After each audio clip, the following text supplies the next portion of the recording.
디모데는 바울의 가장 탁월한 제자였으며 또 복음의 동역자였고 또 에베소 교회의 후임 목회자이기도 했습니다. 디모데는 유대인 어머니와 헬라인 아버지 사이에서 태어났습니다. 그의 어머니 유니게와 외조모 로이스가 이 경건한 그리스도인으로서 디모데를 어릴 때부터 성경으로 잘 가르쳤다라고 성경에는 기록하고 있습니다. 바울은 2차 선교 여행 때 디모데를 만나 신라와 함께 동역자로 그와 동행을 했습니다. 그 후로 디모데는 바울과 함께 소아시아, 또 그리스, 마게도냐, 로마 등지에서 전도 사역을 같이 했고 에베소 교회의 담임 목회자로 사역을 하게 되죠. 바울은 디모데를 에베소 교회의 담임 목회자로 세우면서 그의 성공적인 목회를 위하여서 디모데 전후서를 기록해서 그에게 전해줍니다. 따라서 디모데서에는 영적인 아들인 디모데를 향한 바울의 애정어린 권면과 가르침들이 가득 담겨 있는 것이죠. 그러나 이 교훈들은 디모데 개인을 넘어서서 에베소 교회 성도들과 또 모든 믿는 자들에게 유익한 교훈으로 지금까지 전해지고 있는 것입니다. 오늘 본문에서 바울은 5가지의 명령법을 통하여서 디모데의 복음 사역에 대한 구체적인 권면들을 제시하는데요. 그 첫 번째 명령은 바로 강해져라입니다. 이 명령은 단순히 인간적으로 강해지라 그런 말이 아니죠. 강해지되 그리스도 예수 안에 있는 은혜 가운데서 강해지라고 말합니다. 즉 디모데의 복음 사역을 가능케 하는 그 능력의 근원은 바로 다름 아닌 그리스도 예수 안에 있는 은혜에 있다라는 말을 하고 있는 것이죠. 또 이어지는 두 번째 명령은 충성된 사람들에게 복음을 부탁하라는 명령입니다. 이 복음은 디모데가 많은 증인들 앞에서 바울에게 전수받은 것입니다. 이 복음을 에베소 교회의 충성된 자들에게 부탁하여서 그들 또한 다른 사람들에게 복음을 전수할 수 있도록 그렇게 더 많은 사람들에게 복음이 전파될 수 있게 하라는 명령이죠. 여기서 굳이 복음을 부탁하는 대상으로 에베소 교회의 충성된 자들을 강조하는 이유는 당시 에베소 교회를 공격하던 거짓 교사들과 구분하기 위한 것입니다. 당시 많은 이들이 거짓 가르침에 빠져서 교회를 혼란에 빠뜨리고 있었습니다. 바울은 디모데전서 1장 3절에서 7절에 거짓 가르침에 대하여 이렇게 경고하고 있습니다. 내가 마게도냐로 갈 때 너를 권하여 에베소에 머물라 한 것은 어떤 사람들을 명하여 다른 교훈을 가르치지 말며 신하와 끝없는 족보에 몰두하지 말게 하려 함이라. 이런 것은 믿음 안에 있는 하나님의 경륜을 이름보다 도리어 변론을 내는 것이라. 이 교훈의 목적은 청결한 마음과 선한 양심과 거짓이 없는 믿음에서 나오는 사랑이거늘 사람들이 이에서 벗어나 헛된 말에 빠져 율법의 선생이 되려 하나 자기가 말하는 것이나 자기가 확증하는 것도 깨닫지 못하는도다 라고 말합니다. 여기서도 바울이 디모데에게 너를 에베소에 머물게 한 목적이 다른 교훈을 가르치는 자들에게 경고하게 하려는 것이라고 말하고 있죠. 다른 교훈은 신화와 끝없는 족보에 몰두하면서 변론과 다툼을 내는 그런 가르침을 말합니다. 여기서 말하는 신화와 끝없는 족보는 아마도 구약의 족보와 그와 관련해서 꾸며낸 이야기들을 말하는 것으로 보입니다. 이런 것들은 사람들의 흥미를 끌지는 모르겠지만 이 복음 안에 있는 구원과 경건과는 무관한 쓸데없고 잡스러운 지식에 불과하다라는 것이죠. 그런데 당시 에베소 교회에 이러한 거짓 가르침을 전파하는 교사들이 인기를 얻고 있었고 또 많은 사람들이 허탄한 신화에 몰두하느라 복음의 참된 가르침을 외면하고 있었던 것입니다. 이에 바울은 디모데에게 복음을 전수하되 거짓 교훈에 휩쓸리지 않은 믿을 만한 자들을 선별하여서 그들을 통해 복음이 올바로 전파되게 하라고 명령하는 것입니다. 거짓 교훈과 구분되는 복음의 올바른 목적은 청결한 마음과 선한 양심, 그리고 거짓이 없는 믿음에서 나오는 사랑이라고 말하죠. 지금 우리가 살고 있는 세상도 여러 가지 허탄한 신화들과 거짓된 교훈들로 가득합니다. 이러한 것들에 몰두하다 보면 우리는 복음의 참된 가르침을 외면하게 되는 것이죠. 대표적인 예가 바로 소비에 관한 신화라고 할 수 있습니다. TV나 인터넷, 그리고 우리가 하루 종일 손에 쥐고 수시로 들여다보는 핸드폰 안에서 끊임없이 우리의 소비욕을 부추기는 광고들이 넘쳐납니다. 심지어 우리가 드라마나 예능을 볼 때에도 어떤 흐름이나 맥락과는 전혀 상관없이 어떤 특정 제품을 갑자기 들고 광고하는 간접 광고라고 하죠. 그런 경우를 우리는 수시로 보게 됩니다. 심지어 그런 간접 광고를 어떤 타이밍에 어떻게 노출할 것인지를 이렇게 상업적으로 연구하는 그러한 회사들도 있다라고 합니다. 이처럼 끊임없는 소비를 통해서 행복을 추구하게 만드는 헛된 신화는 우리로 하여금 남보다 더 좋은 것을 소유하는 것이 존재의 이유라고 말하고 있습니다. 이것은 복음이 우리에게 가르치는 것과 전혀 상관없는 헛된 교훈들입니다. 하지만 우리는 세상 속에서 이러한 허탄한 신화들에 둘러싸여서 복음과는 무관한 삶을 살아가는 것이죠. 이에 바울은 에베소 교회에 디모데를 남겨두어서 거짓 교훈에 물들지 않은 충성된 자들을 분별하고 그들을 통해 복음이 올바로 전파되게 했던 것입니다. 여러분은 거짓 교훈에 물들지 않은 충성된 사람입니까? 아니면 허탄한 신화에 물들어서 복음에서 멀어지고 있지는 않습니까? 오직 복음의 교훈만이 우리를 허탄한 신화들로부터 벗어나게 해주는 것입니다. 소비나 소유가 우리를 행복하게 해주는 것이 아니라 복음으로 말미암는 청결한 마음과 선한 양심, 또 거짓 없는 믿음에서 나오는 사랑 안에 참된 행복이 있음을 기억하시기 바랍니다. 이를 위해 우리는 그리스도 예수 안에 있는 은혜 가운데서 강해져야 합니다. 우리 스스로는 결코 세상의 허탄한 신화들로부터 우리 자신을 지킬 수 없기 때문이죠. 오직 그리스도 예수 안에 있는 은혜를 통해서만 우리는 강해질 수 있습니다.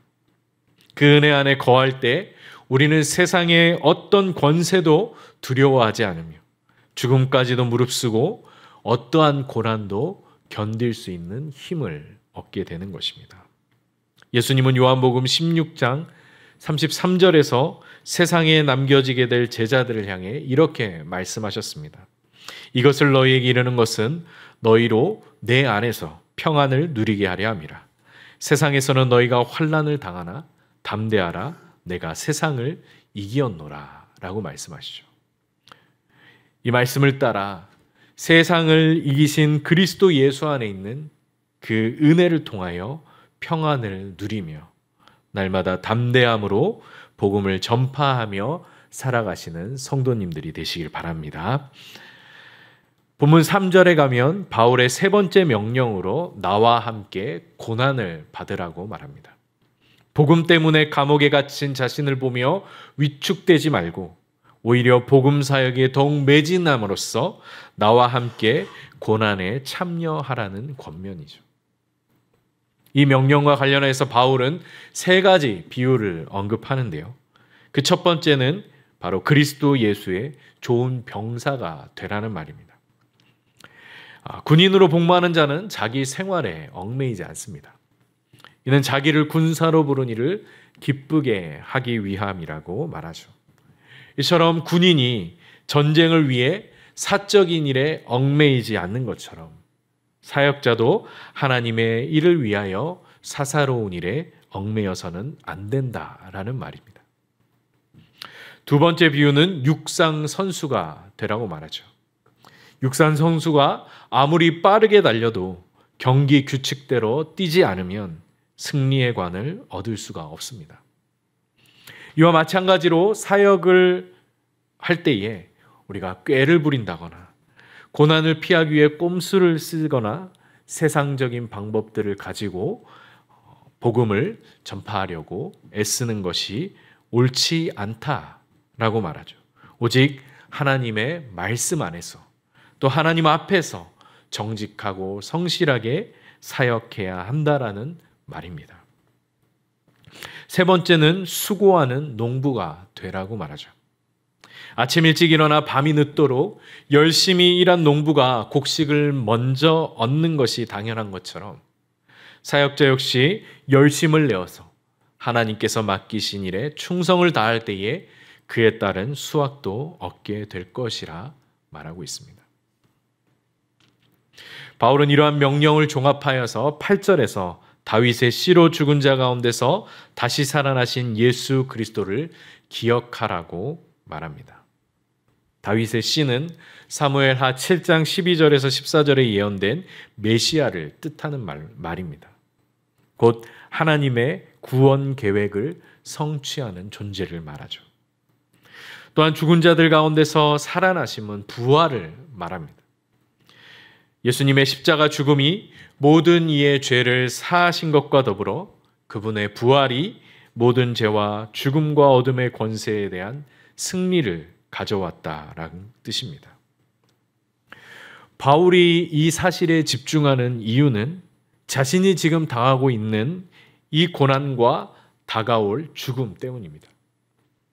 즉 예수님처럼 바울도 고난을 받아 죽음에 이르게 되겠지만 그 죽음이 로마 권력의 승리가 아니라 오히려 복음의 승리가 될 것을 기대하고 있는 것이죠. 이에 바울은 디모데후서 4장 7절에서 8절에 이렇게 고백합니다. 나는 선한 싸움을 싸우고 달려갈 길을 마치고 믿음을 지켰으니 이제 후로는 나를 위하여 의의 면류관이 예비되었으므로 주 곧 의로우신 재판장이 그날에 내게 주실 것이며 내게만 아니라 주의 나타나심을 사모하는 모든 자에게도니라 라고 말합니다. 바울은 자기 눈앞에 있는 고난과 박해 때문에 복음을 포기하지 않았습니다. 그는 눈에 보이지 않는 승리와 장차 자신이 받게 될 영광을 바라보며 현재의 고난을 견디며 믿음을 지키고 있는 것입니다. 이러한 확신에 대해서 그는 로마서 8장 17절 18절에서도 이렇게 고백하고 있습니다.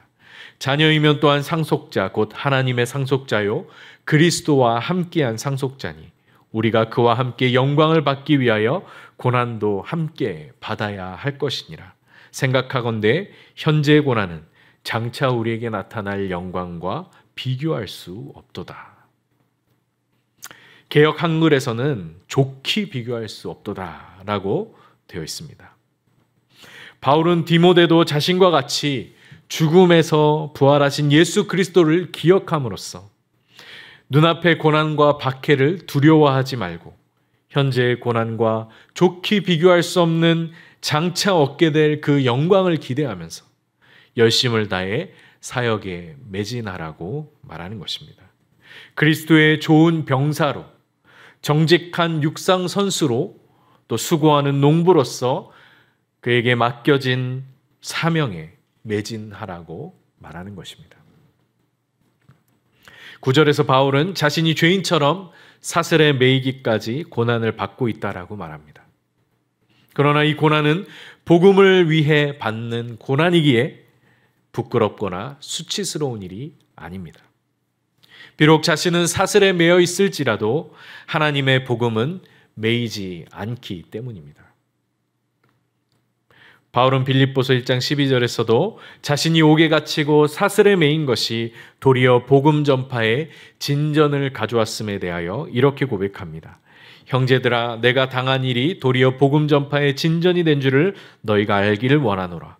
이러므로 나의 매임이 그리스도 안에서 모든 시위대 안과 그 밖의 모든 사람들에게 나타났으니 형제 중 다수가 나의 매임으로 말미암아 주 안에서 신뢰함으로 겁없이 하나님의 말씀을 더욱 담대히 전하게 되었느니라. 바울이 복음에 갇히고 매임으로 인하여서 사람들이 두려워 숨는 것이 아니라 오히려 그 매임으로 말미암아 더욱 담대히 복음을 전하게 되었다라고 말하죠. 이것이 바로 복음의 역설입니다. 복음은 똑똑한 사람이나 가진 사람이나 대단한 지식을 통해서가 아니라 전도에 미련한 것으로, 또한 세상에 약하고 천하고 멸시받고 없는 자들을 통하여 강하고 있는 것들을 부끄럽게 하는 역설입니다. 세상적인 관점에서 잘되고 성공하고 형통한 모습을 통해 전파되는 것이 아니라 우리가 갇히고 매이며 박해와 멸시를 당하고 그리스도의 고난에 동참하는 것을 통해서 전파되는 역설입니다. 이에 바울은 본문 10절에서 내가 택함 받은 자들을 위하여 모든 것을 참음은 그들도 그리스도 예수 안에 있는 구원을 영원한 영광과 함께 받게 하려 함이라고 말하죠.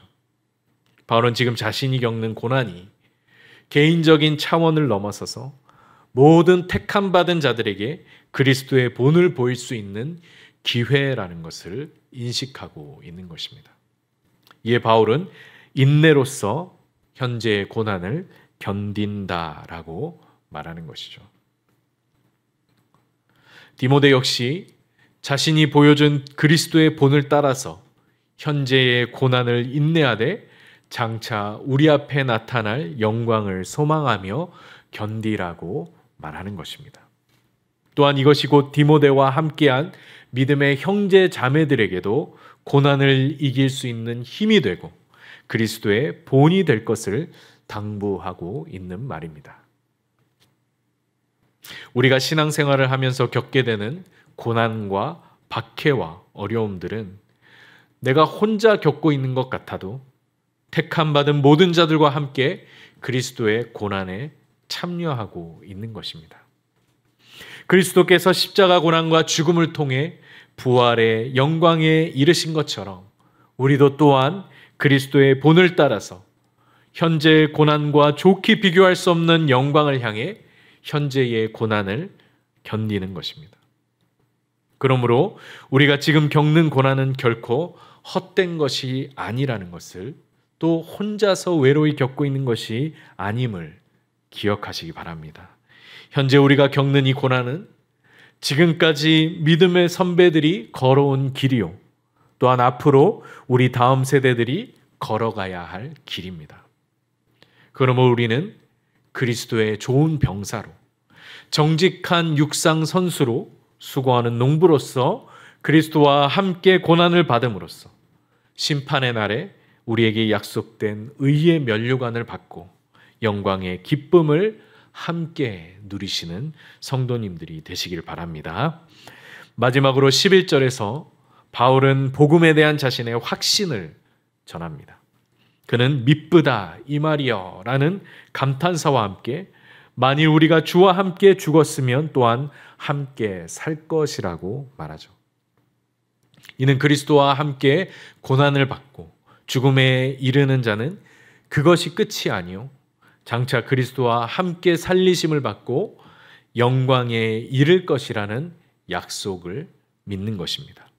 바울은 이 말씀이 참으로 믿을 만하다, 신뢰할 만하다, 미쁘다라고 외치고 있습니다. 12절에서도 우리가 참고 견디면 예수님과 함께 왕노릇하게 될 것이라고 말하죠. 하지만 고난을 견디지 못하고 주를 부인하는 자는 주님께서도 마지막 때에 그 사람을 부인할 것이라고 경고합니다. 히브리서 6장과 10장에서도 배교하는 자들에 대해 이렇게 엄히 경고하고 있습니다. 먼저 6장 4절과 6절에서는 이렇게 말합니다. 한번 빛을 받고 하늘의 은사를 맛보고 성령에 참여한 바 되고 하나님의 선한 말씀과 내세의 능력을 맛보고도 타락한 자들은 다시 새롭게 하여 회개하게 할 수 없나니 이는 그들이 하나님의 아들을 다시 십자가에 못 박아 드러내놓고 욕되게 함이라. 또한 10장 26절과 27절에서는 이렇게 말합니다. 우리가 진리를 아는 지식을 받은 후 짐짓 죄를 범한 즉 다시 속죄하는 제사가 없고 오직 무서운 마음으로 심판을 기다리는 것과 대적하는 자를 태울 맹렬한 불만 있으리라고 경고합니다. 이 엄중한 경고를 우리는 무겁게 받아들여야 합니다. 이 경고는 믿지 않는 자들에 대한 것이 아니라 믿었다가 배교한 자들에 대한 경고입니다. 그는 빛을 받고 하늘의 은사를 맛보고 성령에 참여하고 하나님의 선한 말씀과 내세의 능력을 맛본 사람입니다. 그런데 이 모든 은혜의 경험들을 버리고 다시 우물통에 몸을 던진 자에 대하여 엄중한 경고를 하고 있는 것입니다. 아예 처음부터 믿지 않았다라면 모르겠지만 그 놀라운 은혜의 경험을 맛보고도 옛 삶으로 돌아간다는 것은 너무나 끔찍하고 비참한 일이기 때문이죠. 이러한 자는 마지막 때에 주님께서도 그를 부인할 것이라고 바울은 경고하고 있는 것입니다.